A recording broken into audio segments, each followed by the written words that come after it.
Bonjour à toutes et tous, vous écoutez Dans la Tech, le podcast où on partage ce qui nous fait vibrer ou pas dans le dev, le cloud et le DevOps.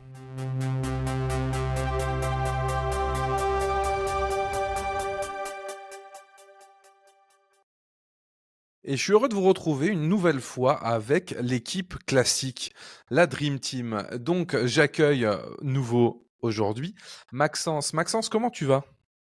Très bien. J'oublie toujours qu'on est aussi en vidéo maintenant, donc tu vois, je viens de faire craquer mon cou. Bon, vous l'entendrez pas, mais vous me verrez tordre la tête, je viens de faire craquer mon cou. Mais tout va bien, je suis très heureux d'enregistrer avec vous ce soir sur un sujet passionnant. Et toi, comment ça va, Thomas? Moi ça va bien, comme on le voit, comme tu sais pour ceux qui ont la vidéo, hein, n'hésitez pas à regarder sur la chaîne YouTube. Je suis encore en plein travaux en espérant que ça en finisse quand même à un moment. Mais bon, faut bien passer par là. Mais pour le coup, autrement, ça va très bien en ce début d'année. Et j'accueille bien sûr Mathieu. Mathieu, comment tu vas aujourd'hui? Ah, ça va super. Comme l'a dit Maxence, c'est vrai que la vidéo, on n'a pas toujours l'habitude, faut faire un peu gaffe à ce qu'on fait. Ça va vite en podcast d'oublier qu'on est filmé, en effet. Mais bon, pour l'instant, on s'en est sorti. Voilà, c'est ça. Donc on fait attention et au pire des cas, je pense que la majorité nous écoute en audio aussi. À l'inverse, il faut pas faire de gestes ou montrer quelque chose en espérant que tout le monde ait l'info, parce que ça risque de pénaliser les personnes qui nous suivent sur YouTube et d'autres plateformes. Donc aujourd'hui, on va parler un sujet qui fait beaucoup parler, un sujet qu'on a hésité à traiter actuellement parce que nous-mêmes, on n'a pas encore forcément un avis qui est ultra creusé dans le sens où on n'a pas encore évolué toutes les possibilités. C'est un sujet qui évolue extrêmement vite. Donc on s'interdit pas de faire un point aujourd'hui, mais surtout de refaire un point dans 6 mois, dans un an, dans 2 ans, dans 10 ans, en fonction de l'évolution de la technologie. Et vous l'aurez deviné, on va parler d'IA. On va parler de l'IA dans nos métiers, l'impact que ça va avoir, comment ça peut améliorer les choses ou détériorer sur certains points, ce qu'on en pense pour les parties qu'on a testées de nos côtés. Et pour ça, je vais commencer par une première question qui me semble logique. Est-ce que vous l'utilisez au quotidien déjà? Et si oui, comment vous l'utilisez, par quel support ou autre? Du coup, Mathieu, toi, par exemple, tu l'utilises comment au quotidien si tu l'utilises? Je l'utilise assez peu, en fait. C'est pas un sujet que j'avais beaucoup regardé ces derniers temps. J'essaie de l'utiliser plus qu'avant. Alors, déjà pour le code, j'essaie de pas mal jouer avec GitHub Copilot, notamment. Parce que j'ai la chance d'avoir un compte Enterprise, notamment, donc j'ai pas de limite sur les appels API ou des choses comme ça. Et en interne, nous, on a un gros effort qui est fait sur l'utilisation de l'IA avec des assistants, on va dire, construits en interne, par exemple des assistants maison. Je vais donner un exemple. Nous, on fait un peu de support côté SRE, même si je suis plus totalement dans l'équipe SRE aujourd'hui, mais bon, c'est un peu mon équipe de cœur, on va dire. On fait pas mal de support et on a un bot qui s'intègre avec notre documentation et que les gens peuvent interroger. Et énormément d'équipes ont ça en interne. Notamment voilà pour de l'accès à la doc, de l'accès à des ressources internes, l'accès voilà poser des questions etc etc. On pourra parler des résultats après, mais moi c'est les deux angles que je vois aujourd'hui, c'est la partie code, génération de code, help, enfin aide au développement et la partie vraiment assistant IA pour du travail quotidien, pour même pour comme canard pour brainstormer sur des problèmes ou ce genre de choses. Voilà. Je sais pas pour toi Maxence par exemple. Moi, on va dire que je suis plutôt un gros utilisateur, mais ça va dépendre des sujets. Typiquement, je vais être un gros utilisateur de ChatGPT où il va faire plein de choses différentes pour moi, aussi bien m'aider à réfléchir et à avoir des idées. Tu vois, la dernière fois, je me suis tapé, j'étais en train de promener le chien, 1 heure de discussion avec ChatGPT. Pareil, j'ai l'abonnement aussi, donc la voix est très réactive, etc. Donc c'est très agréable en fait de discuter avec lui une fois que tu lui as un peu donné ton contexte, etc. Et je lui ai donné mon contexte, grosso modo mon problème, où j'ai dû exposer mon problème pendant, je sais pas, 5-7 minutes. Et lui, direct, en fait, il a su réagir, il a su me proposer des pistes, puis j'ai pu creuser les pistes avec lui dire, mais attends, tu me reparlais de ça il y a quelques temps. Je veux vraiment interagir comme tu pourrais interagir un peu avec un lead ou quelqu'un vraiment qui est hyper capé, qui connaît hyper bien la problématique que t'as, bah en fait, c'est un peu la discussion que j'ai avec ChatGPT. Je l'utilise aussi pour des recettes de cuisine, bêtement. À Noël, j'ai fait le repas à la maison, tu vois, bah j'ai cuisiné pour la maison. Donc j'ai demandé à ChatGPT de me faire un menu. Je lui ai dit non mais j'aime pas ça, tu m'enlèves ça, tu remets ça, tu machin, tu me donnes les recettes. Et ça, il le fait très très bien. Sur la partie code, je l'ai pas mal aussi utilisé, j'en ai testé plein différents. aussi bien les GitHub Copilot que les Supermaven, que les Cursor, que les JetBrains AI, etc. Bon, c'est rigolo. L'autocomplétion est pas mal sur certains points. Il y a des choses que j'arrive à faire faire. En fait, j'arrive de plus en plus à savoir qu'est-ce que je peux vraiment réalistiquement faire faire à l'IA ou pas. Typiquement, tu vois, hier j'avais un petit script à faire en Node.js. J'aime pas le Node, mais c'était le plus rapide pour sortir un petit truc où je listais les résultats d'une table et je faisais des drops de schéma derrière. Sauf que j'en avais un peu plus de 27 000 à supprimer. Bah, c'est le genre de truc à écrire. Le temps que tu trouves la bonne lib, le machin, le bidule, ça prend un petit peu de temps. Bon, bah, j'ai fait un prompt dans mon IntelliJ. Il m'a généré le fichier, j'ai fait play. Ça a marché sans problème, tu vois. Bon, j'aurais pu le faire aussi, hein. Mais là, ça a été globalement plus rapide. Donc ça va être ça un peu mon usage aujourd'hui, vraiment sur deux aspects différents, on va dire. Et toi, Ouais, Thomas? ouais, t'es su qu'elle l'a testé plus largement, mais bon, ça, les auditeurs qui écoutent depuis longtemps l'auront deviné que tu étais le plus friand de tester des nouveautés de ce genre. Bah, moi, de mon côté, c'est relativement classique. Moi, ça fait globalement 1 an que j'utilise plutôt des chatbots. Donc, au début, j'étais sur ChatGPT et après, j'ai migré sur Anthropic pour Claude, qui, que je préfère au niveau des réponses purement techniques.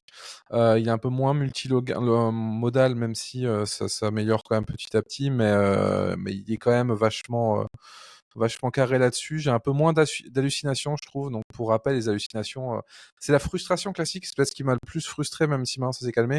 C'est quand vous dites, putain, je dois faire ce traitement sur une chaîne de caractères dans du Terraform. Et je dis, putain, mais c'est le bordel avec les locales et tout, tu ferais comment? Parce que tu as l'impression de réinventer des trucs. Et là, il te dit, bah, il y a cette fonction qui fait ça. Puis tu dis, putain, la fonction, elle fait exactement ce que je veux. Comment je l'ai loupé 3 fois dans la doc? Puis tu regardes, bah oui, tu as inventé la fonction parce que ça l'a arrangé qu'il y ait une fonction qui s'appelle comme ça et qui fasse exactement ce que tu veux. Donc ça, c'est un peu, c'est ce qu'on appelle les hallucinations, qui est le classique, un peu une des frustrations, si j'ose dire, de l'IA. Mais on y repassera sûrement après. Après, au niveau de ce qui est utilisation autre, bon, je fais un peu de la génération, notamment de mémoire. Le jingle de ce podcast est généré par IA, si je me trompe pas. Le jingle et l'outro, généré par IA, une base et après un peu modifié. Mais du coup, j'ai utilisé pour ça et je l'ai aussi, j'ai essayé rapidement de l'IA sur des IDE. Alors là-dessus, moi j'ai un gros problème qui est peut-être un problème, qui est un faux problème, mais j'ai juste pas creusé assez. J'ai pas trouvé de réponse qui me convenait en tout cas. C'est par rapport à la confidentialité. Typiquement, si on regarde un cursor, j'avais creusé un peu tous les paramètres de confidentialité, surtout les conditions d'utilisation. Et dans un milieu pro, en tout cas, ça me paraissait un peu faible, notamment sur le fait qu'il a envoyé par défaut quand même beaucoup de données sur leur serveur, qu'on avait peu de contrôle là-dessus, ou en tout cas que c'était très compliqué au quotidien. Et j'ai un peu l'impression que c'est un... Moi, ça me choque un peu, parce qu'on parle souvent de la privacy et tout. Sur Twitter, on sait que il y a toujours quelqu'un pour râler et dire oui, c'est du cloud US, donc il pourrait lire nos cycles de CPU pour deviner ce qu'on fait. Donc bon, ça, je vais pas revenir sur ce débat parce que on l'a déjà eu une paire de fois et on l'aura peut-être déjà à nouveau dans le futur. Mais tout ce que je veux dire par là, c'est j'ai l'impression que l'IA, on lui pardonne beaucoup plus, on fait un peu moins attention parce que ça évolue vite et parce que c'est un peu l'effet magique. Mais de ce côté-là, j'ai l'impression que ouais, personne en parle et moi, quand je creuse un peu le sujet, je trouve pas forcément beaucoup de gens qui expliquent et qui creusent un peu. Donc, dans un cadre pro, aujourd'hui, je me verrais pas travailler avec un curseur ou autre sur du code de nos clients ou de nous où il pourrait y avoir des fuites. Et aussi, truc très con, moi dans certains cas, j'utilise SOPS pour faire du déchiffrement de secrets dynamiquement. Est-ce que les secrets, du coup, il va les lire à la volée aussi? Est-ce qu'ils vont être envoyés par défaut? Ça peut paraître con, mais c'est des questions que moi je me pose et qui, aujourd'hui en tout cas, n'ont pas de réponse évidente et elles demandent à être creusées. Il y en a peut-être, hein, je les ai peut-être loupées. Alors, je vous invite à nous le dire si vous avez plus d'infos, vous avez peut-être plus creusé, ce serait peut-être intéressant. Mais de ce côté-là, voilà, c'est pour ça que je me suis un peu contenté de ça. Moi, comme je disais, je me sers beaucoup des chats pour une raison très simple, c'est que déjà, on peut sélectionner le contexte qu'on leur donne, on peut aussi le modifier. Moi, par exemple, quand j'ai des noms de clients, je les remplace, hein, truc très con. Comme c'était Mathieu qui le disait, je trouve que c'est des très bons canaris. En tout cas, moi, ça m'aide beaucoup, dans le sens où souvent, c'est plus eux qui vont m'aider à formuler quelque chose et à me reposer la question d'une autre manière ou à voir le problème d'une autre manière et trouver la réponse par moi-même. Mais pour là-dessus, je trouve qu'ils sont plutôt efficaces. Bon, après, là, c'est vrai que je pars un peu dans tous les sens. Déjà, je dis des choses. Bah, du coup, j'ai pas, du coup, bah, comme je l'ai dit, j'ai pas essayé énormément d'IDE, en tout cas, qui ont ça d'intégrer, même s'il y a des intégrations, notamment dans Vim et NeoVim. Mais de ce que j'ai cru comprendre, tous ces IDE, que ce soit JetBrains, Cursor, etc., derrière, ils se basent sur du Claude, sur du ChatGPT ou des choses comme ça, en fait. C'est un peu oui, ça se base en effet, comme tu as dit, sur des modèles existants. Pour revenir sur la privacy, tu as raison. Et ça, pour moi, finalement, j'activerai pas, par exemple, Copilot sur du code sans que ça soit autorisé par l'entreprise et sans que l'entreprise ou un autre outil, on va dire, d'IA, sans que ça ait été review par l'entreprise. Pour moi, ça doit être un truc qui doit être une politique d'entreprise. Après, voilà, il y a des décisionnaires qui lisent les petites lignes en fonction des prestataires, etc., voir comment ça se passe. Il y a des équipes sécurité. Donc, tu as vraiment raison sur ça qu'il faut quand même faire attention. Et ensuite, sur l'utilisation bah, pour le code, moi, je suis plutôt déçu. Déjà parce que finalement, les langages que j'utilise aujourd'hui, je les maîtrise déjà plutôt bien. Donc, c'est-à-dire que bah, il va me suggérer des trucs finalement, mais que j'irai presque aussi vite à taper. Souvent, le code est de très faible qualité et va pas utiliser par exemple des standards. Je prends un exemple en Go. Récemment, je demande à l'IA, bah voilà, je voudrais un round tripper pour un client HTTP pour faire du retry, de l'exponential backoff ou un truc comme ça, par exemple, pour l'écrire from scratch. Lui va me proposer un code naïf avec un client HTTP dans une boucle for. Là où moi, je m'attendais à, comme je disais, un round tripper, donc c'est-à-dire à une sorte de middleware Go que je puisse réutiliser sur tous mes projets. C'est un peu la différence entre l'ingénieur junior, enfin le dev junior qui va faire une boucle for dans un client HTTP et le dev senior qui dit bah en fait je vais faire une lib et tout le monde va pouvoir l'utiliser parce que je l'injecte ensuite dans des clients HTTP via la lib standard. Et ça, c'est un truc que je vois très souvent en fait sur l'IA, c'est du code en fait c'est vraiment du code one shot, mais qui est pas partageable, est hors standard complètement, qui est pas qualitatif, où il y a pas de monitoring, il n'y a pas d'osability. Voilà, parce que le code c'est pas juste du code, il y a aussi l'aspect trace, l'aspect contexte, l'aspect test, l'aspect architecture, etc. Et souvent tout ça c'est ignoré. Et je vais aussi rajouter une dernière chose, c'est qu'en plus c'est du code souvent, mais qui n'utilise pas les libs internes. C'est-à-dire qu'on peut pas vraiment aujourd'hui injecter du contexte enfin moi j'ai pas réussi du moins. Pour en avoir parlé avec des gens, c'est très compliqué. Du contexte interne, c'est-à-dire que nous on a énormément de libs développés en interne pour faire d'HTTP en Go par exemple, où on a une lib HTTP avec des métriques Prometheus, des traces, etc. Enfin il y a plein de middleware par défaut. C'est pas et ben si je demande ça à l'IA, il va me sortir la lib standard ou Echo ou Gin ou je sais pas quoi. Mais non, moi en fait je veux utiliser ma lib interne. Je veux que mes devs utilisent nos libs internes.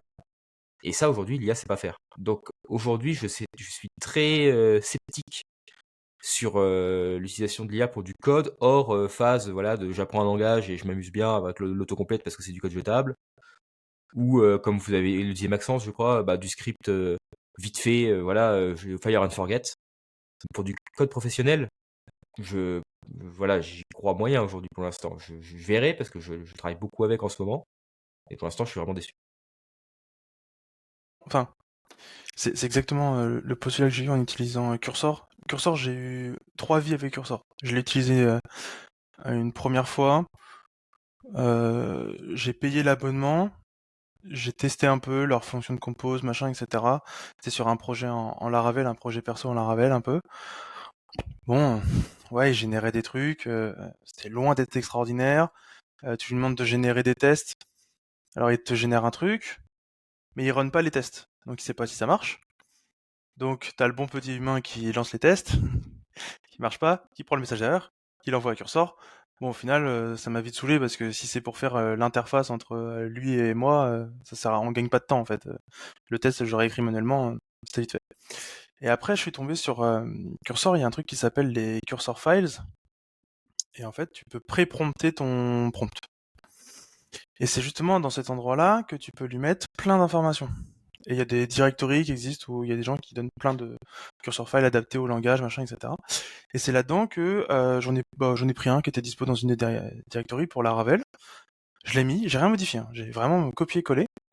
Et d'un seul coup, Cursor était devenu révolutionnaire. Il s'est mis à vouloir respecter le DDD, à respecter toutes les bonnes pratiques de Laravel, etc.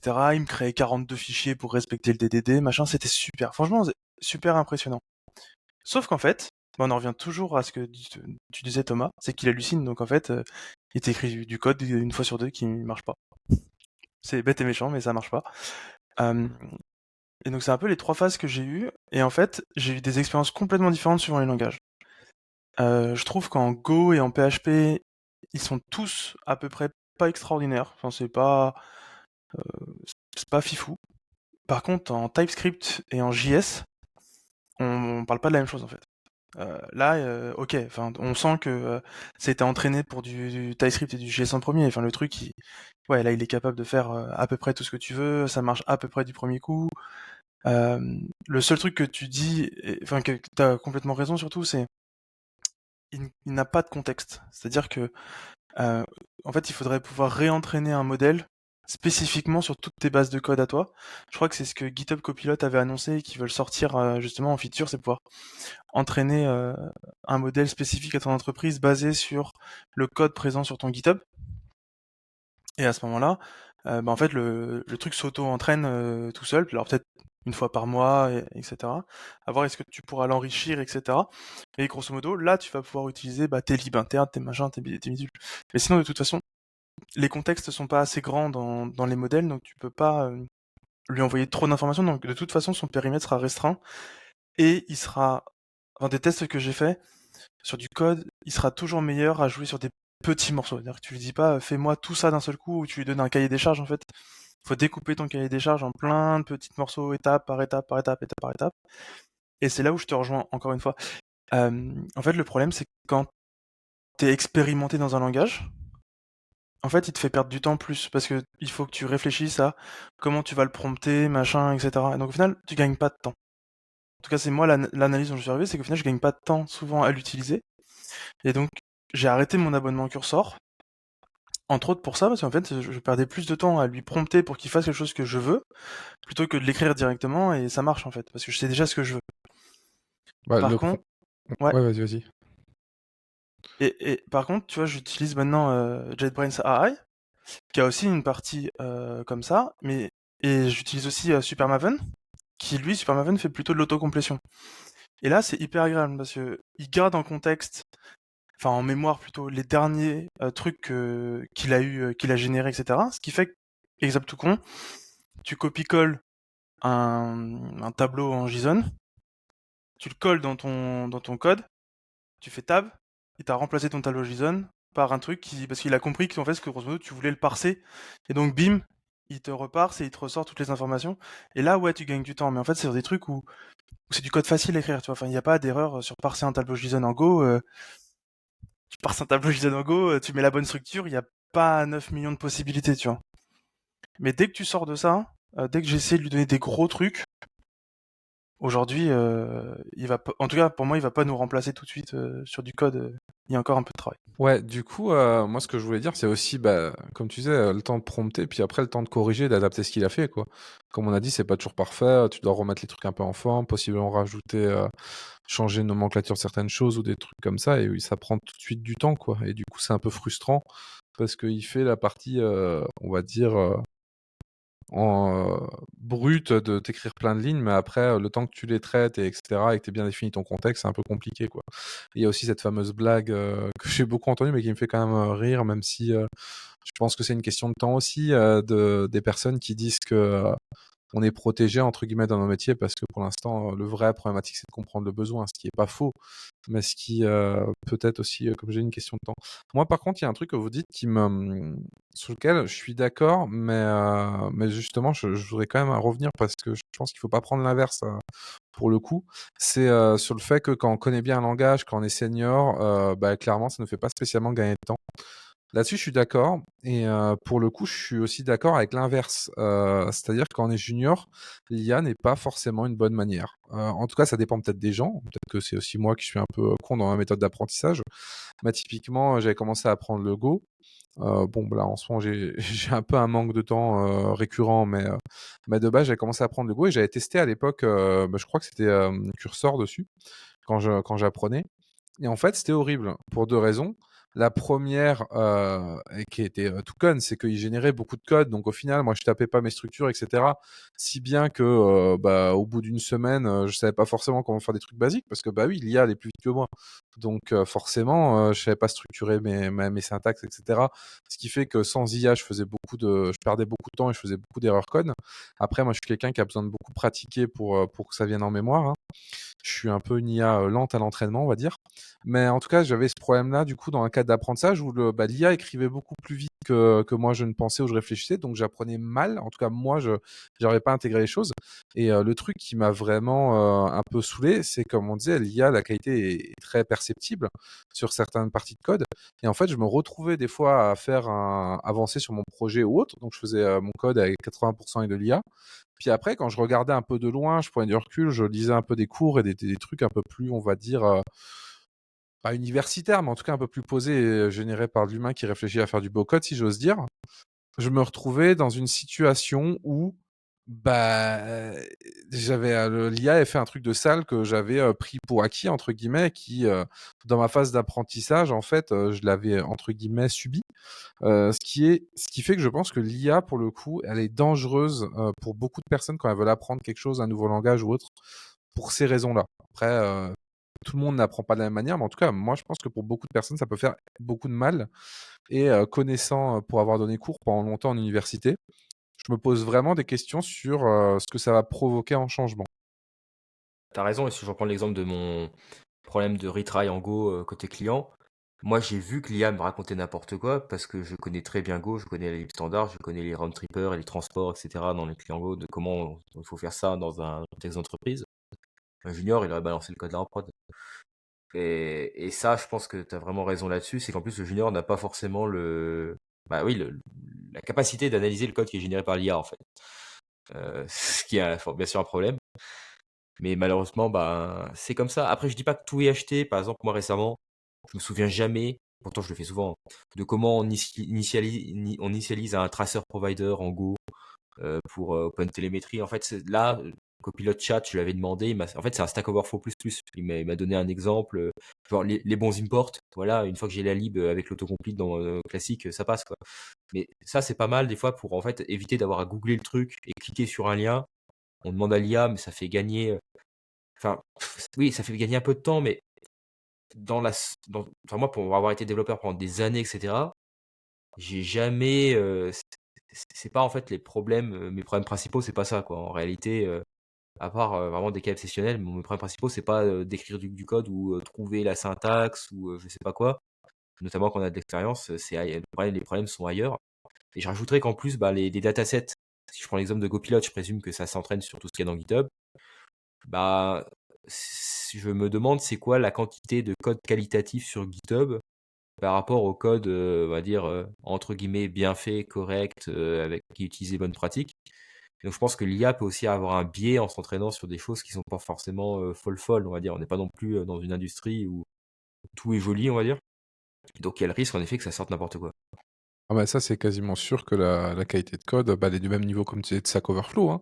Stack Overflow, t'avais des très bons trucs où les mecs, ils t'ont écrit un pavé qui était un article de blog pour t'expliquer pourquoi t'as tort et pourquoi ça marche pas parce que telle implémentation de ta lib est pas bonne. Et t'avais aussi des mecs qui donnaient un truc super one-liner, super dégueulasse, qui faisait le job, qui faisait que ça tourne, mais juste ça tourne, quoi. Donc c'est sûr que je me demande si c'est pondéré d'ailleurs, tu vois, est-ce que sur un projet comme, je sais pas, le Noyau Linux qui est quand même relativement suivi avec des gens qui sont quand même plutôt seniors, est-ce que du coup les IA ils ont pondéré en disant bah, ce projet-là typiquement tu le prends plus en exemple que d'autres? C'est une vraie question que je me pose. Ouais, je saurais pas y répondre. Après, je pense que l'IA a des vertus. Moi, j'utilise par exemple un service qui s'appelle CodeRabbit, qui est connecté à mon GitHub. Enfin, pour rappel, je fais des projets open source. Donc, de toute façon, mon code est déjà grand ouvert à qui veut le lire. Euh, et CodeRabbit est connecté dessus. Et quand on ouvre des PR, en fait, CodeRabbit vient faire une review. Je peux pas dire que ça va remplacer une review humaine, parce que c'est complètement faux. Par contre, ça va venir la compléter. Et ça vient la compléter parce que typiquement, il va aller te catcher des erreurs où tu peux faire review une PR par 10 humains, les 10 vont rater le truc. Le coup du la faute de frappe, Des choses comme ça, c'est des choses qu'on voit pas parce qu'on les perd. Enfin, je pense que tout le monde les lit à moitié en diagonale. Et donc le truc, c'est qu'il y a plein de choses qu'on rate et qu'on voit que après. Et là, en fait, une IA, elle, en fait, elle va le voir. Enfin, une faute de frappe, elle va le voir. Si tu lui demandes d'être un petit peu assertif, tu lui dis, bah, est-ce que les variables sont bien nommées, les fonctions sont bien nommées? Et là, il te fait des propositions et tu fais, mais le nom est beaucoup mieux que ce que j'ai proposé. Donc je trouve qu'il est beaucoup plus fort sur la compréhension que sur l'écriture pure. Moi, j'aime bien aussi des fois lui donner, tu vois, des regex ou des choses comme ça et lui dire explique-moi.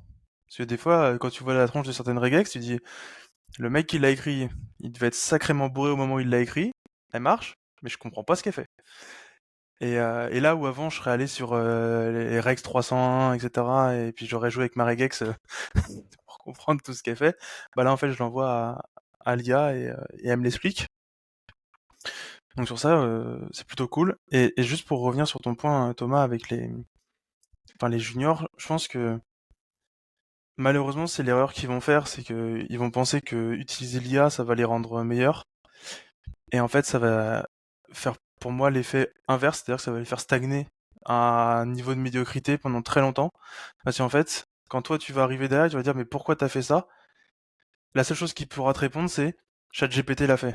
Même si ta valeur elle est pas plus haute que ce que ChatGPT produit, tu me sers à rien. Et c'est la réalité aujourd'hui, tu vois, c'est qu'au bout d'un moment, si t'es pas capable d'en faire plus, tu ne sers à rien et tu vas être remplacé par de l'IA. Et on en parlait la dernière fois déjà, mais ça me fait peur pour les juniors qui arrivent là depuis quelques années et les prochaines années, c'est que si ils rentrent directement dans un monde avec de l'IA, du machin, du bidule, je me dis mais comment ils vont faire? C'est trop tentant en fait d'utiliser de l'IA dès le début, etc. La dernière fois, tu vois, je fais pas de Rust. Je me suis amusé à utiliser de l'IA pour faire du Rust. Ah ouais, hein. Ah, il me sort plein de trucs, hein. Alors heureusement que j'ai un peu d'expérience en code, donc je sais lire du code, j'arrive. Maintenant, fallait pas me creuser trop longtemps sur pourquoi il avait fait ça, tu vois. Et je me dis, à la place d'un junior, putain, ouais, c'est sexy parce que c'est facile, mais en fait, derrière, je peux pas t'expliquer pourquoi j'ai fait ça ou quoi que ce soit, parce qu'en fait, je l'ai pas fait. Alors qu'un senior, je trouve que t'as beaucoup moins de problèmes, monsieur. Et c'est là où tu deviens beaucoup plus critique envers l'IA, c'est que tu sais exactement ce que tu attends comme output, et quand il te sort un truc, tu fais, bah non, c'est nul. Et ton cas, Mathieu, est exactement ça. Le truc généré, il est nul, c'est pas ça du tout. Et sauf que bah ouais, un junior va tomber dans les deux pieds dedans, quoi. Ouais, totalement. Et puis on tombe vite dedans, hein. Franchement, là, quand j'ai fait mon truc en Go, au début, tu dis, bah, ce sera juste pour m'aider à faire deux, trois trucs de structure. Puis après, tu fais, ah bah attends, ça, il me le propose tout seul. On tombe vite dans ce confort-là et c'est assez. Et c'est dur, je trouve, psychologiquement, de se dire, il y a ce confort-là, mais il faut que je souffre un peu pour entre guillemets avancer, quoi. C'est un peu une. Ouais, c'est pas. Ça donne pas envie. Et pour l'infra, vous avez testé? Parce que moi, j'ai un peu regardé, même pour la génération enfin, des questions sur Kubernetes ou des choses comme ça, même. J'ai eu des résultats, on va dire, un peu mitigés aussi. Alors parfois, c'est pas mal, c'est bien pour brainstormer. Moi, j'ai un collègue qui fait beaucoup ça et je devrais m'en inspirer. C'est des fois, en fait, on a même des incidents un peu bizarres ou des applications qui font qui ont des comportements bizarres, etc. Et pour investiguer, en fait, tu demandes à l'IA, ouais, j'ai ce symptôme, trouve-moi une cause. Alors des fois, il la trouve pas, mais il donne des directions ou bien il propose des trucs. On dit, ah ouais, en effet, j'avais pas check cet truc-là, j'avais pas check ce truc-là. Donc, ce genre de truc, c'est pas trop mal, je trouve, pour peut-être plus de l'investigation que de la génération. On va dire pour un peu comme Canard, je disais, c'est-à-dire on coince sur un truc, on lui balance des infos en fait juste pour qu'il nous guide, qu'il nous fasse penser peut-être à autre chose. Mais après pour la génération, pareil sur l'infra, je trouve que c'est pas ouf. Notamment, bah voilà, les manifestes cubes. Il y a j'avais demandé à beaucoup d'assistants IA il y a quelques mois, peut-être un peu plus, peut-être un an, par exemple, de me générer des manifestes avec des probes Kubernetes de différents types selon le type d'application. Il n'y en a pas une qui pouvait me sortir les startup probes en cas d'un déploiement lent. Enfin, des déploiements qui met du temps à démarrer. Ils me mettaient tous un initial delay seconde à 120 secondes, par exemple, au lieu de me mettre une bonne vieille startup probe.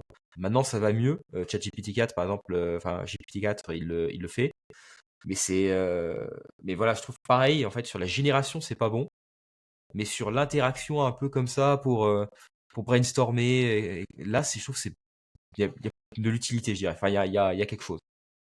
Moi, je suis d'accord, je l'utilise beaucoup. Bah, comme je dis, moi, j'utilise beaucoup en Canard, en fait. Et souvent, c'est soit pour débugger des incidents. Moi, des incidents. plutôt des problèmes que des incidents en général. C'est pas forcément le temps pour ça, je préfère voir avec un collègue. Mais non, pour débugger des petites choses ou des trucs, ouais, tu fais vraiment le canard, tu expliques ce que t'as fait, tu donnes ton contexte. Puis des fois, en expliquant, tu remarques tout seul que t'as oublié de tester un truc. Parfois, c'est elle qui va mettre sur une piste. Parfois, aussi, elle trouve pas. Moi, ça m'est déjà arrivé d'avoir par contre le cas où l'IA est boucle. Donc, j'étais dans une conversation où j'avais un problème sur un cluster cube, un problème de réseau. Et je lui avais demandé, et puis au bout d'un moment, il revenait toujours à est-ce que tu as testé ça? Je lui donnais la réponse de ce qu'il voulait. Et quand il voyait ça, j'avais une suite de dialogues, et puis à chaque fois, je revenais au début. Même en lui disant, essaye de sortir de ça, j'avais du mal. Mais en général, 90% du temps, ça aide quand même bien pour le debug. Ça aide pour reformaliser aussi ces trucs. Donc c'est vraiment un canard, quoi. Et clairement, pour la génération de code, moi, je suis un peu emmerdé pour l'infra. Dans le sens où, au final, la génération de code entre les LSP, donc la complétion automatique avec les providers sous Terraform, et quelque chose que j'ai toujours pas arrivé à configurer comme je le voudrais, mais tu vois, typiquement, on parlait pour Cube. Moi, je sais que c'est une question, notamment en entreprise où je suis, pour gagner du temps, d'avoir des bonnes complétions, etc., qui te donnent direct tous les manifestes, donc plus des snippets qui sont du coup supportés aussi par LSP. Moi, je rappelle pour nos auditeurs et auditrices, les LSP, c'est le langage serveur protocol, c'est ce qu'a créé Microsoft quand ils ont sorti du coup Visual Studio, Visual Code. Et du coup, c'est un protocole normalisé qui permet de communiquer entre vos serveurs de complétion de langage et vos IDE. C'est pour ça qu'aujourd'hui, tous les IDE, en fait, ils ont juste à supporter cette norme et vous pouvez avoir tous les langages que vous voulez pour les complétions automatiques. Donc, je dis rarement des choses de bien de Microsoft, mais c'est une chose que Microsoft a fait de très bien et pour le coup, c'est open source. Et typiquement, ce protocole-là supporte les snippets. Donc, du coup, l'idée, c'est que par exemple, plutôt que de devoir taper, comme du coup Mathieu disait pour les manifestes cubes, plutôt que de devoir taper API serveur, deux points, votre version, kind, égal, cluster, machin, bidule chouette, là, vous avez des templates qui sont pré-renseignés. Vous tapez juste create cube, C pour create secret kind ou un truc comme ça, et il va compléter les 3/4 du truc à votre place. Donc ça permet de gagner du temps, et c'est quelque chose auquel beaucoup pensent pas, et moi y compris. Chaque fois je dis il faudrait que je le paramètre et je l'ai toujours pas fait. Mais pour le coup, de ce côté-là, pour l'infra, ça fait 90% du job. Après, j'ai l'impression que l'infra, c'est beaucoup du debug à part ça. Il n'y a pas vraiment de génération autre. Moi, je m'en sers aussi assis en canary, au-delà du debug. Des fois, et ça c'est particulier à Terraform, je pense, je pars un peu trop loin avec des locals et des trucs comme ça pour essayer de faire un truc bien formaté, etc. Et il y a des fois où quand je vais trop loin, je me dis non, il y a peut-être un moyen plus simple, et je redonne toutes mes locals, tout le cheminement que j'ai fait. Je dis, il n'y a pas moyen de faire plus simple. Ou pareil pour la CI. Des fois pour la CI, je fais des trucs alambiqués, je dis, essaie d'optimiser un peu, d'alléger le truc. Et des fois, bon, elle enlève des trucs qu'il faudrait pas. Mais des fois, elle me dit, ah bah tiens, là, ça, j'ai factorisé comme ça et comme ça. Tu fais, ah putain, j'aurais pas pensé, mais ça passe dans ce sens-là. Donc dans les cas-là, un peu pour avoir une vision extérieure, pour donner des axes, même si je suis pas tout à 100% à chaque fois, ça aide quand même bien. Moi, je me suis amusé un jour sur un de mes serveurs à niquer le grub. Et après, je me suis dit, maintenant, je vais être l'interface humaine de ChatGPT et je vais le laisser faire. Donc, je lui dis, voilà, c'est un serveur en Debian, et j'ai juste grub, enfin le chevron là. Hop, et je lui dis, bah maintenant, qu'est-ce que je fais, quoi? Et bah, j'étais assez surpris. Alors, il a posé quelques questions où il faut s'y connaître un tout petit peu quand même. C'est bon, il a des questions très précises. Mais à la fin, c'est reparti, quoi. Bon, j'ai mis 1 heure et demie. J'aurais été bien plus rapide à ne pas le casser, ça c'était sûr, et à le faire moi-même encore plus. Mais c'était assez intéressant de voir que il arrivait. En fait, ce qu'il proposait n'était pas dénué de sens. Des fois, il sautait quand même un peu des étapes. Genre, tu sais, t'es dans le creux de démarrage, il te dit direct, tu tapes des commandes en fait bash pour faire du shroot. Ouais, alors, je veux bien, et là je peux pas. Donc voilà, il y a des fois il prend un peu trop les raccourcis, et faut le ramener. Mais je trouve que pour le debug, il est pas si mauvais. Sur ChatGPT, maintenant en tout cas sur la version payante, je connais pas du tout la version gratuite, donc je sais pas s'il y a, mais il y a la mémoire, et la dernière fois en incident, En fait, je me suis amusé à juste envoyer screenshot, log, etc. Enfin, tout ce que je prenais qui allait me servir après pour faire mon rapport d'incident, en fait. Donc j'envoyais tout dans ChatGPT au fur et à mesure. Alors lui, à chaque fois, me répondait, mais je m'en foutais. C'était juste ma poubelle, quoi. Et à la fin, je lui dis, bah, avec toutes les informations que je t'ai envoyées depuis le début de ce chat, génère-moi le rapport d'incident par rapport à ce que t'as compris. Et j'étais surpris qu'en fait, il m'ait écrit globalement un bon 80% du rapport était écrit, formaté, etc. Et j'avais plus qu'à remplir quelques informations que je lui avais pas envoyées ou euh, le contexte de l'incident, toi, était pas très clair.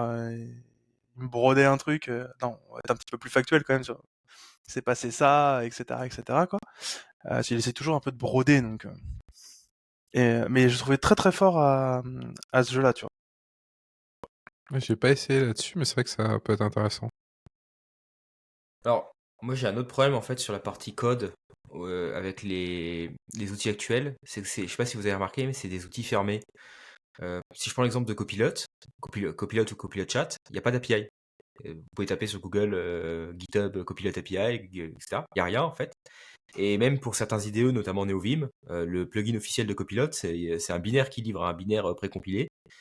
Euh, et ça me gêne un peu en fait, parce que en fait, l'IA est aussi en train d'imposer un tooling très centralisé, notamment sur VS Code. Et moi, ça m'embête parce que ça me dérange pas de payer en réalité. Voilà, payer avec du tooling built-in, je comprends qu'on peut pas supporter tous les IDE de la Terre, tous les trucs, enfin voilà, tous les outils, avoir des intégrations partout.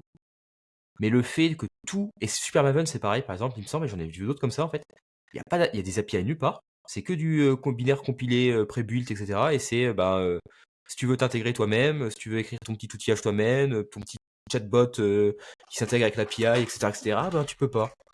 Et ça, enfin, ou même voilà, des plugins pour des IDE non maintenus officiellement. Et ça, je suis très surpris parce que je vois pas pourquoi. Parce que voilà, enfin, on paye en fait. Pourquoi ne pas ne fournir une API? Et je sais pas s'il y a une raison derrière, mais moi ça m'embête beaucoup aujourd'hui. C'est un des gros points de friction que j'ai avec les générateurs, enfin les IA, les assistants de code, c'est que c'est des écosystèmes fermés, en fait. Même pour l'offre payante. Je pense que c'est la raison, elle est, je pense, ultra bête et à la fois ultra simple. C'est pour la sécurité, parce que, en fait, enfin, ça coûte ultra cher de faire tourner des modèles d'IA. Et si tu avais une API, en fait, c'est vrai que tu pourrais l'intégrer avec ton GitHub Copilot que tu payes, je crois que de base c'était 10 balles par mois. Tu peux l'intégrer avec tout et n'importe quoi et en usage illimité, parce que ce qu'ils te vendent, en fait, c'est que t'as pas une quantité définie, tu vois. Alors que dès que tu passes en API, tous les services te mettent avec des systèmes de tokens, etc. Et t'es plus en illimité, en illimité.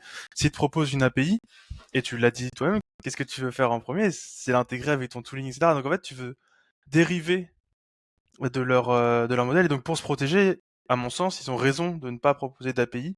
Elle doit exister, hein, c'est juste qu'elle n'est pas publique. Je pense que tu fais un Wireshark et tu vois très bien où Oui, tu passent le les vois appels, sûrement, oui. etc. Mais pour moi, ça a du sens en fait qu'ils proposent rien de public. Parce que en fait, c'est sûr sinon qu'ils vont avoir des dérives. Parce qu'en soi, le modèle de copilote, il doit être dérivé de je ne sais quel autre modèle, certainement un lama ou autre de base. En fait, tu peux complètement le faire sortir de sa, enfin, son renforcement sur le code pour lui faire répondre à n'importe quoi, tu vois. Donc pour moi, ça a du sens qui s'en protège.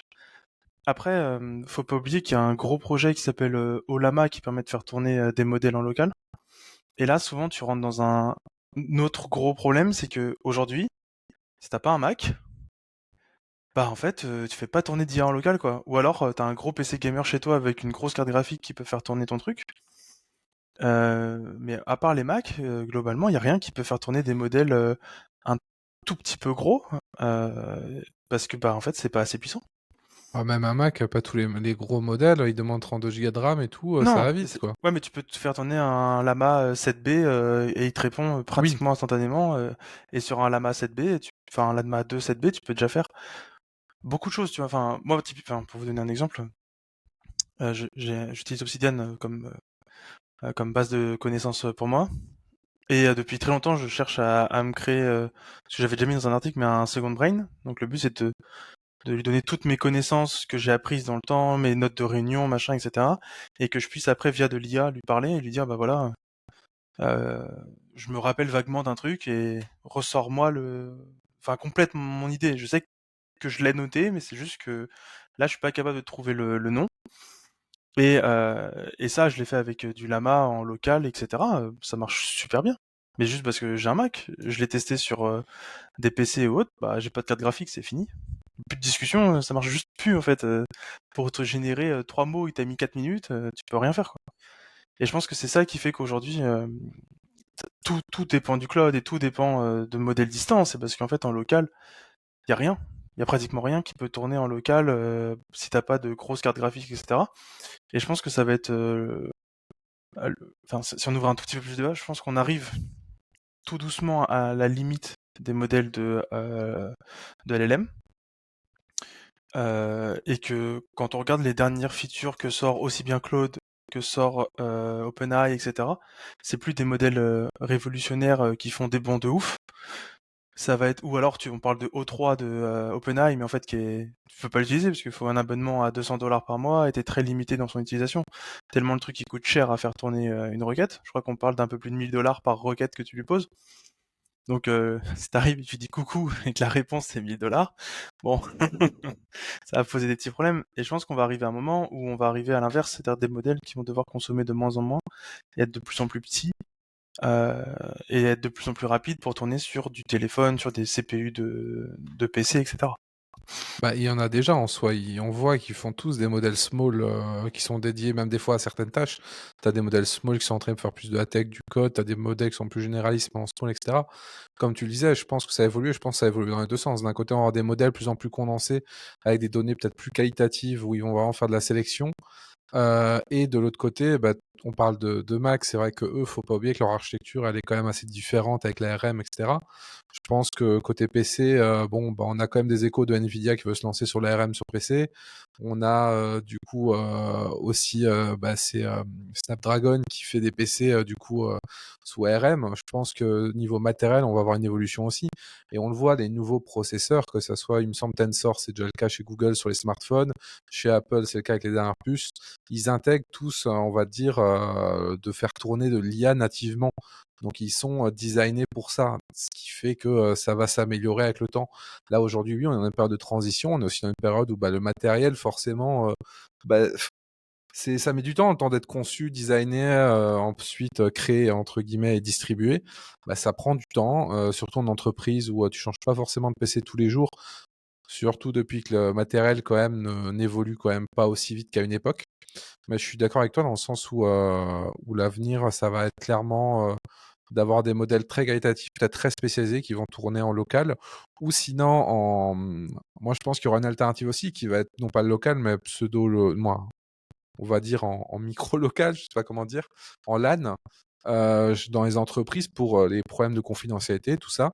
Ça me paraît pas déconnant qu'à terme, il y ait des entreprises qui se disent, bah, tout comme on a un serveur pour l'authentification, tout comme on a un serveur pour ça, on a un serveur avec un LLM dessus où il est train, comme on dit, avec nos docs, avec nos libs, plus une base externe, entre guillemets, et qui est accessible à tous nos développeurs.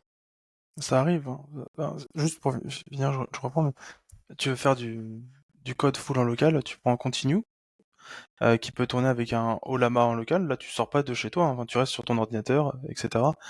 Et dans ton IDE, tu auras ta complétion de code, ton chat, machin, etc. Mais ça sera limité à la propre puissance de ta machine, donc à un modèle relativement petit, parce que le 7B est pas le modèle le plus extraordinaire. Mais tu peux déjà aller très très loin avec. Et après, je pense que tu as raison, Thomas, sur le fait que les entreprises vont certainement avoir besoin de ce genre de service.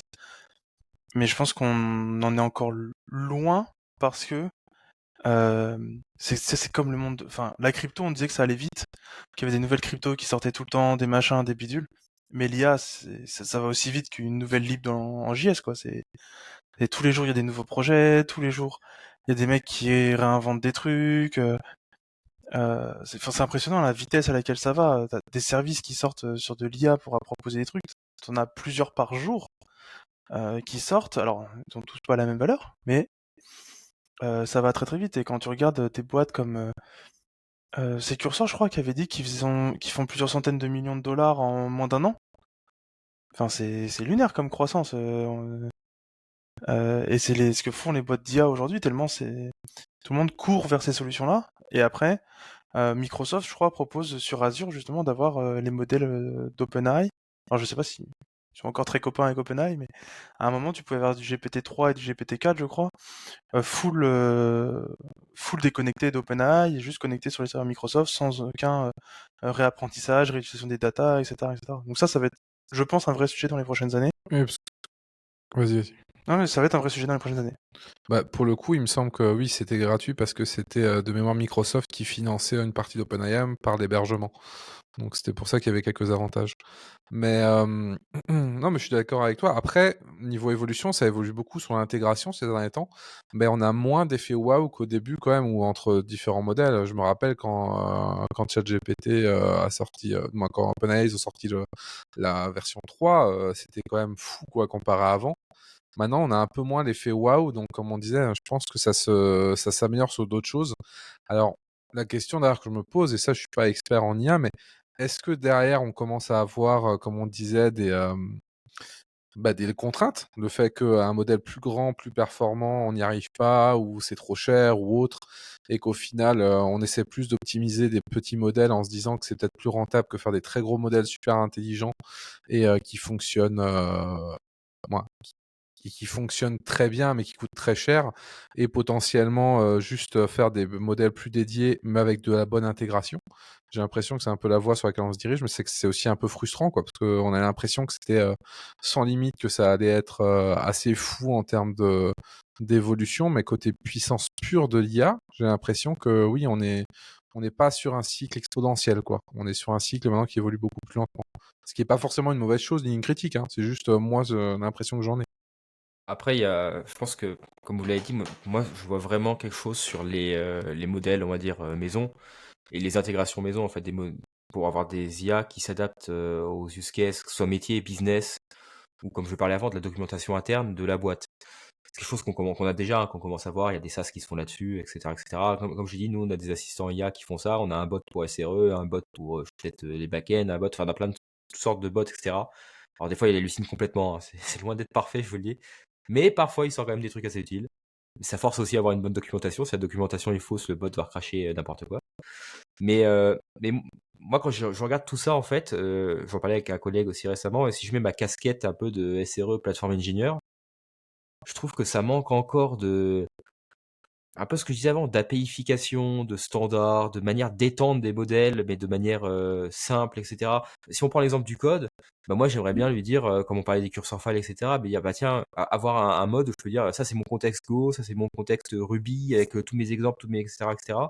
Vraiment avec, parce qu'il y a le problème d'état du contexte, comme disait Maxence aujourd'hui, qui on peut pas mettre n'importe quoi en code, mais pouvoir vraiment avoir des modèles ou des modèles ou des extensions par langage et ensuite peut-être voilà, par entité business dans la boîte et puis pouvoir facilement distribuer ça via des API, construire du tooling par-dessus, enfin, pouvoir étendre. Par exemple, j'ai lu un article récemment qui était super intéressant de Philippe Charrière sur son blog geek.htop.dev sur le protocole MCP qui permet d'étendre des modèles, notamment Olama dans son exemple, pour lui permettre de rajouter soit du contexte à la demande, donc on tape une query et ça rajoute du contexte, soit de l'outillage.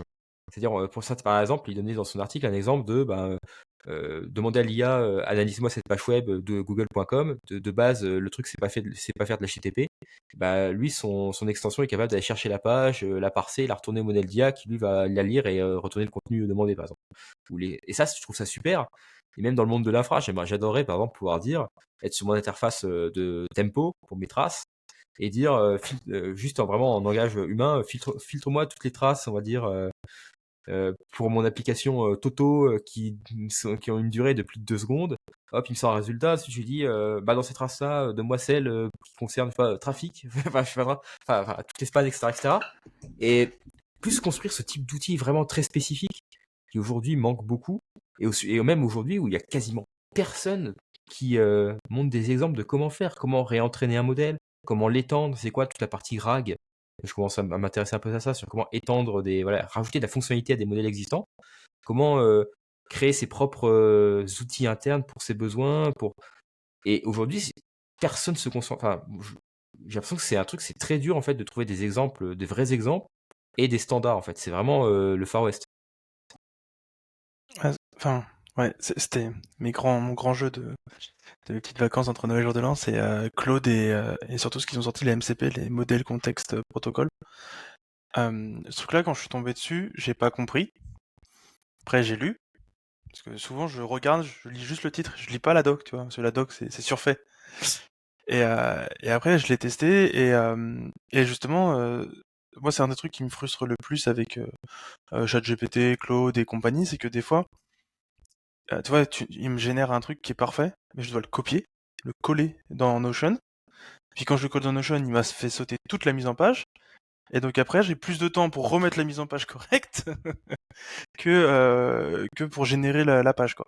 Et justement, les MCP viennent s'interfacer, enfin permettre en tout cas à ce que les modèles puissent s'interfacer avec des serveurs externes. Donc typiquement, je crois que c'est Docker qui a créé énormément de MCP sur leur GitHub. Il me semble qu'ils ont énormément de MCP disponibles pour tout un tas de choses et je pense que ça va arriver en fait, on va commencer à avoir des intégrations de plus en plus et que ça va être là où on va commencer on va prendre une nouvelle claque en fait, je pense avec l'IA. Ça va ça va être sur cette intégration en fait poussée avec des outils et je pense que c'est là où on va commencer à avoir des vraies révolutions. Euh, Typiquement, tu vois, je pense qu'on a tous connu des boîtes où t'as du tableau pour faire des analyses, machin, etc. C'est des licences qui te coûtent hyper cher, des produits qui sont ultra lourds. Quand il faut installer le client serveur, enfin le client dur Windows, tu pleures pour Tableau. La version web, il te manque les trois quarts des features. Bon, je sais pas si ça a changé depuis 3-4 ans, mais bon, je pense que ils étaient sur une bonne, une bonne lignée, quoi. Et tu te dis, en fait, un humain pourrait juste poser la question à ton chat GPT, tu vois. Et ChatGPT, il pourrait aller via MCP récupérer les informations dans ton Redshift, dans ton Athena, etc. Et boum, te ressortir le résultat, quoi. Et surtout qu'ils savent générer des tableaux, des canevas, des machins, des bidules. Donc, je pense que c'est là où on va aller de plus en plus dans les prochaines semaines, mois, et c'est là où on risque de prendre des vraies claques dans la tête à nouveau. Non plus parce que le modèle va être capable de faire mieux certaines choses, mais parce que on va l'enrichir avec de plus en plus de data, de data, de data. Et on en revient encore une fois au problème que disait Thomas, c'est ok, mais est-ce que j'ai envie que les données internes sur mon business, mon analytics, etc., soient accessibles depuis les serveurs chat GPT en direct, etc. Chaque boîte fera comme elle veut. Bah, c'est surtout que c'est un peu flou, quoi. Je prends l'exemple de GitHub avec Copilot. J'ai vu il y a 2-3 jours que apparemment, du coup, elle peut aller voir notamment du code. Apparemment, c'est une erreur, mais elle peut trouver du code dans des dépôts qui ont été du coup mis sur des MCA ou des trucs comme ça, quoi. Donc, j'ai l'impression que la frontière est très floue. Mais après, c'est un problème plus général qui va, je pense, se résoudre à un moment aussi, hein, quand malheureusement il y aura une régulation de la part de l'État ou autre qui va commencer à faire des règles un peu what the fuck ou un peu brutales qui vont forcer les gens à se poser beaucoup trop de questions et qui vont passer de tout à rien, entre guillemets. On verra, j'espère que ça ne sera pas le cas non plus. Mais là, on parle pas mal d'intégration dans le sens ouvrir, etc., permettre d'étendre, mais il y a aussi un autre pan que que je vois venir, qui est d'essayer de créer, qui sont là clairement potentiellement pour remplacer des gens, hein, qui sont ou en tout cas pour les rendre beaucoup plus autonomes, voilà, de donner de l'autonomie en l'IA. Et pour ça, il y a plusieurs modèles que j'ai vus. Il y a le premier modèle pour éviter que tu sois un peu là à attendre que l'IA génère le code, à le tester, etc. C'est des systèmes qui vont te permettre de plus générer des specs et eux-mêmes qui vont générer des tests unitaires et des tests d'acceptation. Et une fois que ces tests sont générés, l'IA va coder jusqu'au moment où elle arrive à faire tourner le code et qui rentre dans les tests. Donc j'ai vu ces modèles-là et j'ai vu il y a un autre produit qui a fait quand même pas mal parler, qui est du coup Devin, qui est et il y a plusieurs produits dans ce genre-là, mais pour le coup, pour décrire à ceux qui ne connaissent pas, c'est globalement un produit qui vous promet pour, je crois que c'est $500 par mois par défaut le truc entrée de gamme, d'avoir en fait un collègue IA. Donc quand je dis un collègue IA, c'est pas juste d'avoir votre chatbot où vous lui parlez, il vous donne du code à faire. C'est une IA qui va avoir accès à un navigateur internet, qui va avoir accès à un IDE et qui va pouvoir créer en fait le code, le tester. Donc si vous lui dites fais-moi un code qui fait ça, L'IA va pas juste générer le code et vous l'envoyer. Elle va générer le code, elle va essayer de l'exécuter. S'il s'exécute pas, il va le corriger, etc. Donc une IA qui va aller un peu plus loin pour, entre guillemets, avancer là-dessus. Donc ça, c'est une promesse qui est intéressante. Après, bon, bah, c'est pas encore magique, hein, mais pour le coup, c'est une voie clairement que certaines entreprises prennent. Et un dernier exemple que je donne, c'est pour donner 3 approches que j'ai vues pour donner de l'autonomie aux IA et un peu, on va dire, les rendre indépendantes de nous, entre guillemets, de notre chat, plutôt de notre shell. C'est un troisième exemple où j'ai vu des gens qui avaient fait quelque chose, mais ça, il faudrait que je retrouve l'article parce que je l'ai lu sur mon téléphone en buvant mon café. Et en gros, c'est des personnes qui entraînent des IA à être des équipes. C'est-à-dire, ils vont entraîner un modèle d'IA qui va être plus la partie créative, une partie qui va potentiellement être la personne qui s'occupe des tests, une partie qui s'occupe de l'acceptation, de product owner, etc. Et en fait, vu que les IA virtuellement, ça coûte beaucoup moins cher, entre guillemets, sur certaines requêtes, que embaucher des humains, c'est moins dur à scaler. En fait, elles créent, quand elles ont besoin, des équipes entières avec potentiellement plusieurs IA qui dev, etc. Elles doivent tous, entre guillemets, commit, etc. et travailler sur le projet en parallèle. Et ça permet qu'entre elles, elles s'auto-testent, etc. et potentiellement elles diversifient avec d'autres modèles pour essayer de contrer un peu les effets de modèle. Donc, si un modèle, il a tendance à faire une erreur à un endroit, l'autre va peut-être pas le faire. Et comme ça, en fait, les IA, en fait, elles échangent entre elles, elles sont entre guillemets autonomes. Tout ça, ce que je dis, c'est des voix, en tout cas que je vois. C'est pas, j'ai rien vu encore où c'était magique. Et je vous dis, c'est bon, vous pouvez virer tous vos devs et tous vos ops, l'IA va tout faire. Mais en tout cas, c'est une voix que je vois beaucoup, qui est un peu la voix qui fait peur parce qu'elle, littéralement, elle a quand même pour but de remplacer des gens. Et je sais pas vous si vous la suivez, est-ce que vous en pensez pour le coup de cette partie-là? Moi, j'ai entendu parler un peu de Devin en effet, mais comme d'hab, je sais pas. Après, je- on va dire ça dépend ce qu'on attend. Pour l'instant, je pense que sur des entreprises ou des projets informatiques de manière générale à forte valeur ajoutée et avec un risque en cas de problème. Enfin, dans ma boîte, on gère de l'argent. Ça m'étonnerait qu'en fait que ce genre de truc perce dans un moyen terme en fait. Ou alors ça sera relu derrière, donc ça va pas remplacer beaucoup de gens. En fait, c'est un peu je sais même pas si ça ferait gagner du temps parce que je sais même, enfin, parce que c'est pas que écrire du code, bien sûr. Enfin, faire du développement, c'est pas que écrire du code, mais je suis sûr qu'en plus, c'est le genre d'IA qui va oublier la moitié des standards de l'industrie. Ton code, il aura pas de traces ou des traces sans contexte, sans attribut. Il y aura pas les bonnes métriques ou bien il y aura pas les bons logs. Il y aura pas la bonne gestion la bonne gestion d'erreurs comme tu veux. Il y aura pas en fait, du code maintenable, c'est tellement de choses, on va dire, et aujourd'hui, j'ai été tellement déçu parce que je voyais sur la génération que j'ai j'ai du mal à y croire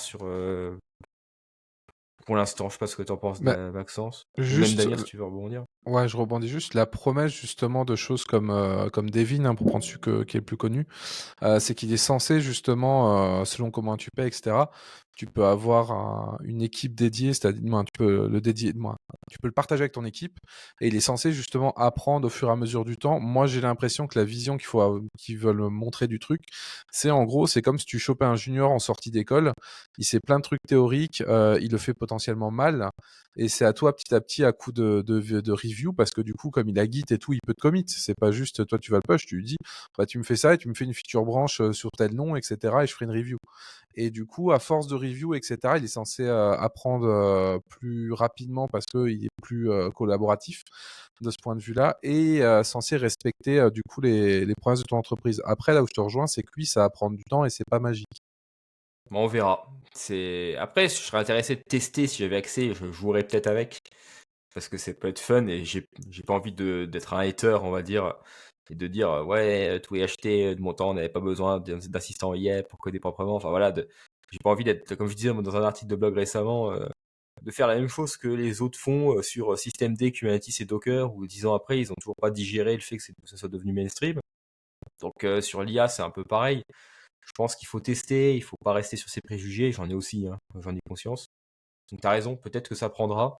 Euh, à voir. Après, je pense, je sais pas si c'est beaucoup utilisé aujourd'hui. Moi, j'ai pas de cas réel en fait. Aussi, où je l'ai vu vraiment en activité hors démo, on va dire, ou marketing, on va dire. Je sais pas, Maxence, ce que t'en penses, mais J'ai pas testé Devin. Je peux pas beaucoup parlé de ce sujet-là pour l'instant. Mais dans 6 mois, je pense que je pourrais vous faire un retour beaucoup plus concret sur Devin et un peu tout ce space-là qui te promet de pouvoir, grosso modo, tu leur donnes un ticket et ils te sortent une PR qui fait ce que le ticket dit. Donc littéralement un dev. Dans 6 mois, je pense que je pourrais vous refaire un retour un peu plus complet sur ce que ça donne, etc. Pour l'instant, j'en suis pas encore là. Mais ce que tu disais, Thomas, c'était, enfin, grosso modo, c'est le principe des agents.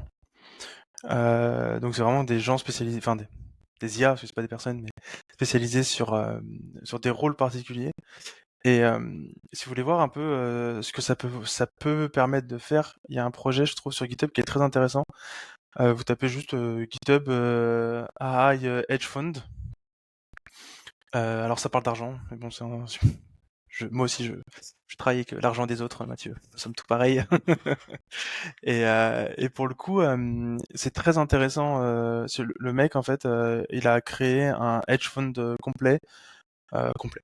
En tout cas, qui s'en rapproche du fonctionnement d'un hedge fund en utilisant que de l'IA et donc en full automatisé, etc. Il le fait en premier lieu parce que il édite un des services qu'il utilise qui s'appelle le Financial Dataset.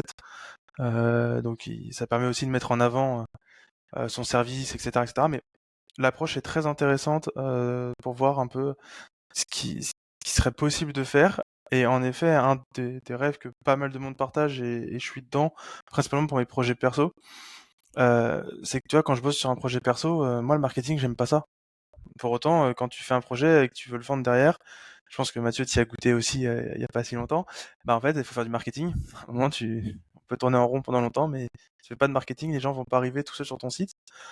Et, et pour le coup, imaginez que demain, tu puisses avoir quelqu'un qui fait du SEO, quelqu'un qui fait du marketing, quelqu'un qui fait des posts sur ton blog. Enfin, et en fait, tous ces quelqu'un sont en fait des IA qui peuvent se parler entre elles. Enfin, vraiment, en fait, l'intérêt, c'est de dire, tu pourrais avoir un directeur du marketing qui vient en fait donner des rôles à d'autres IA qui connaît en fait, hein, mais pour demander des articles, des machins, des bidules, etc.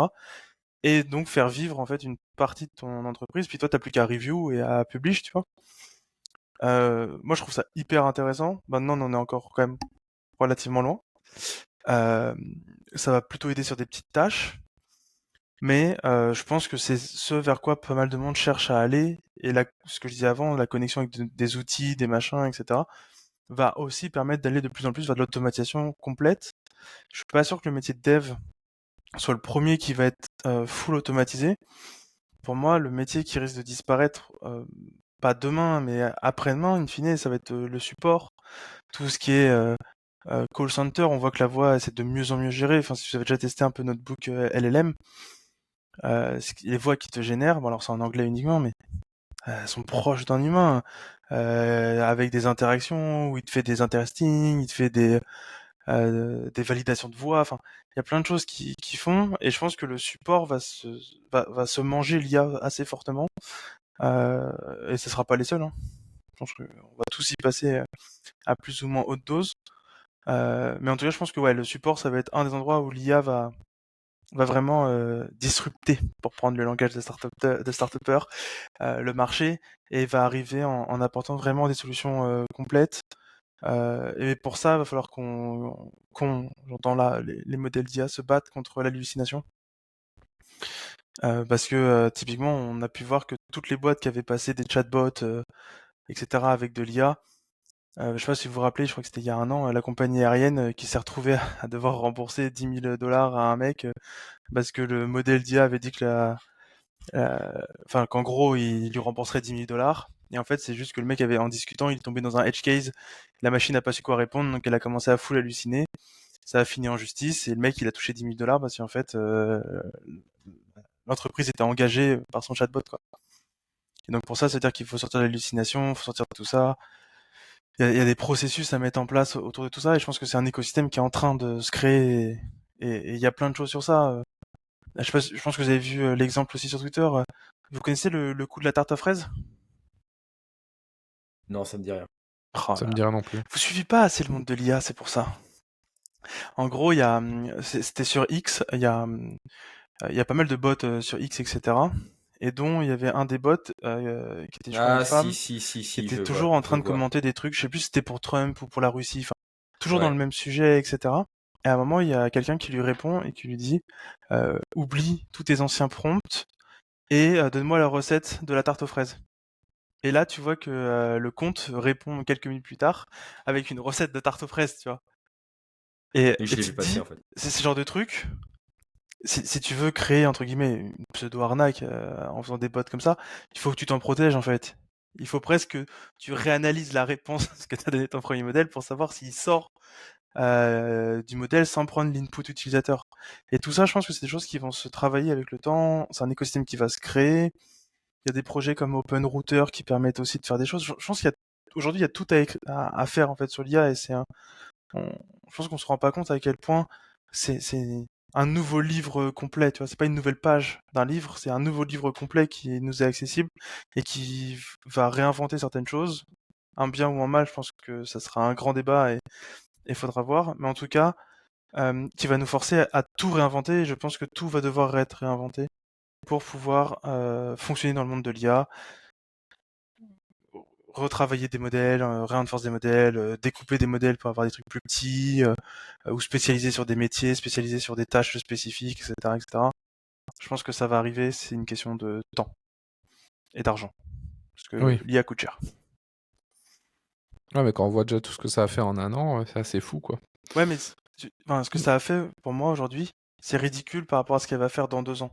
En fait, aujourd'hui, tu te rends compte que tout ce qu'elle fait, elle le fait sans être connectée à quelque chose.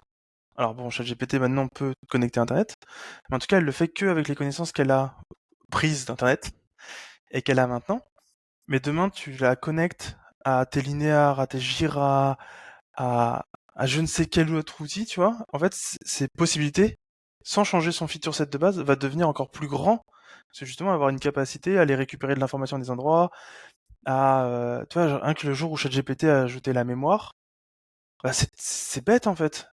Mais en fait, maintenant qu'il se souvient de ce que tu lui parles avec lui, bah en fait, tu peux lui dire, ouais, mais attends, tu m'as dit il y a 5 minutes un autre truc, tu vois. Il a dit, ah oui, mais parce que en fait, tu vois, machin, tac, tac, tac, et il est capable de revenir dans la discussion. Et je pense que c'est toutes ces features-là qu'on va voir arriver. Bah, ChatGPT Task qui est sorti aujourd'hui, tu vois. Comme ça, vous savez quel jour on enregistre. Moi, c'est parfait. ChatGPT Task, tu vois, c'est exactement la même chose. Ça permet de faire des trucs récurrents dans ChatGPT, lui demander des choses récurrentes. J'ai vu ça, la première chose que je lui ai demandé, que je voulais lui faire, c'était une tâche qui me liste le statut de tous les différents tickets affectés à mes équipes, tu vois, pour me faire un peu un résumé. Ah mince, c'est pas connecté à Linear. Bon bah, j'attends. Mais ouais, bah du coup, pour cette partie-là, comme tu dis, on va voir, hein. Je pense on peut pas non plus avoir. Moi, c'est comme on peut analyser ce qui existe entre guillemets vers où ça va, mais on pourra pas donner de réponse précise. Ça dépend de plein de choses et notamment au niveau sociétal, parce que comme tu disais, moi je pense pas que ça va être les devs le premier métier impacté, ou en tout cas le métier le plus impacté pour l'instant. Je pense qu'il y a beaucoup d'autres métiers, y compris qui sont pas dans la technique, qui vont avoir du mal. Pour des questions sociétales, ça m'inquiète sur plein de points, mais ça pourrait faire l'objet d'un autre podcast, qui serait plus de la futurologie, que de la tech. Mais après tout, on a un peu un mix entre les 2 mondes actuellement, dans cet épisode, qui a duré déjà pas mal de temps. Donc moi, je propose qu'on s'arrête là et comme j'ai dit, on refera, Maxence a dit que de son côté, il aurait peut-être, plus de retours sur les agents. Mathieu, tu es encore en train de creuser de ton côté aussi et puis moi, je continue à suivre pour le coup et à tester un peu en étant un peu timide, mais j'essaierai de creuser un peu, notamment cet aspect confidentialité, parce que c'est un aspect qui m'intéresse vraiment, vu qu'avec l'IA, c'est très très flou une fois que la donnée est envoyée. J'ai Donc, peut-être un petit mot de la fin. ouais, allez, Je sais pas je te laisse le petit mot si de la t'avais fin. prévu de le faire ou pas, c'est pour ça. Non, vas-y. Et je pense que si on aurait demandé à une IA en 2015, sur quoi je dois faire tourner mes conteneurs en prod, c'est quelle plateforme que je dois utiliser, elle aurait sûrement répondu Mesos. Et en fait, c'est ça aussi la crainte que j'ai avec l'IA. Enfin, je me méfie aussi de ça, c'est qu'on est un peu à la pointe, vu qu'elle retourne quand même souvent des choses qui viennent du consensus mou d'Internet, globalement. Et ben, si vous avez des technos récentes, des pratiques qui viennent de sortir, mais qui peuvent, on va dire, enfin n'importe quoi en fait d'assez récent, mais qui peuvent amener une grosse valeur pour les early adopters, c'est pas nécessairement ce que va proposer l'IA. Et je me demande s'il n'y a pas des gens, des boîtes qui vont perdre du temps, en fait, parce que l'IA leur aura suggéré que des trucs, on va dire, qui existent déjà, tout simplement. Est-ce que ça va pas être aussi un frein à l'innovation dans certaines boîtes? Voilà, je voulais peut-être parler de ça parce que c'est vrai qu'aujourd'hui, l'IA, elle se base sur l'existant. Et on sait que dans la tech, en dehors de l'IA, ça va vite aussi, en fait. Sur Donc, l'ex- Sur l'existant, en tout cas, comme tu as dit, le consensus qu'elle a le plus vu, ce c'est qui me ça. permet de vous faire un point. Si jamais vous utilisez l'IA pour générer votre code, faites attention à vos dépendances. Souvent, l'IA ne vous met pas du tout les dernières versions et vous Voilà, met par des vieilles exemple. versions trouées. Donc, faites gaffe aussi à ça. On n'a pas parlé, mais c'est aussi un point sur lequel faire gaffe. Et je suis d'accord avec Mathieu, on va pouvoir se poser la question sur qu'est-ce qu'elle va retourner à la fin. Bah écoute, je pense que c'était pas mal comme petit mot de la fin. Je sais pas si Maxence, tu voulais rajouter quelque chose? Non, peut-être juste dire que au moins l'IA va enfin recommander à tout le monde d'utiliser Cube. Il y aura plus de débat. Mais peut-être qu'elle aurait, tu vois, peut-être qu'en fait, on doit tous migrer sur Clever, là. Et qu'on le sait pas. Non, Peut-être mais qu'on doit Peut-être. réinventer Cube en Bash pour que ça soit mieux. Je là, crois qu'il y a c'est. déjà un projet qui fait ça. L'IA va mieux le faire. Bon, en tout cas, merci de nous avoir écoutés. C'était un épisode qui était plutôt costaud. Nous, c'était le premier épisode qu'on enregistrait cette année. Vous, c'était le deuxième épisode que vous écoutiez normalement. Donc, on vous dit à la prochaine et n'hésitez pas à nous poser des questions.